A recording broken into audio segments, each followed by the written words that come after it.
Hello po, Herman Buelva po uli. Ang pagtanda ay isang pagpapala.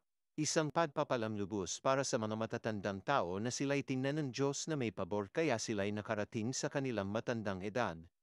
At isa ring pagpapalang lubos para sa mga anak nila na ang mga magulang na ito'y umabot sa ganitong edad. Hindi pare-pareho ang haba ng buhay ng tao dito sa mundo. Kaya isang napakalaking pagpapala kung tayo o ang ating mga magulang ay nakarating sa matandang edad because God look upon them with favor. Sa kanyang pagiging sovereign God, pinili niya na bigyan tayo o ang ating mga magulang ng mahabang buhay dito sa lupa. Gayunpaman, hindi dahil mokiri lamang ang buhay ng isang Kristiyano dito sa lupa siya ay hindi kinalulugdan ng Diyos. Ibig lamang sabihin nito na ang Diyos ay Diyos at kanyang gagawin ang kanyang maibigan ayon sa kanyang pagiging mapagmahal at mahabaging Diyos.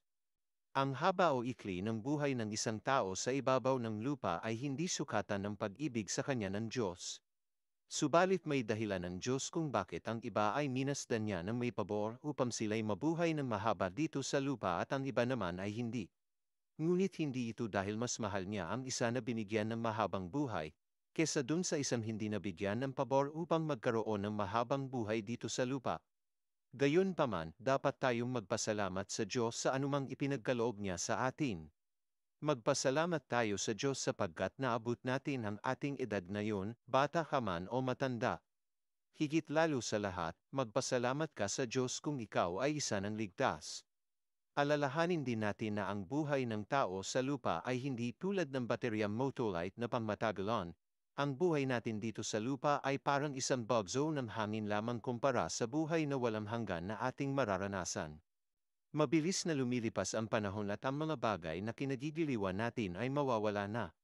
Subalit sa kabila niyan, dapat tayong magdiwang at magalak sa Diyos sapagkat siya ang ating sukdulang kaligayahan at hindi ang anumang bagay dito sa ibabaw ng lupa. Kaya kung dito pa lamang sa lupa ay hindi mo na siya kinagigiliwan, tiyak ako na hindi mo rin siya kagigiliwan sa kabilang buhay.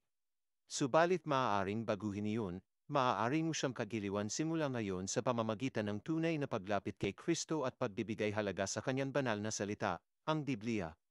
Lahat ay maaaring simulan habang may buhay dito sa ibabaw ng lupa, lalo nang ang pagkakaroon ng magiliw na kaugnayan sa Diyos na lamalang sa atin.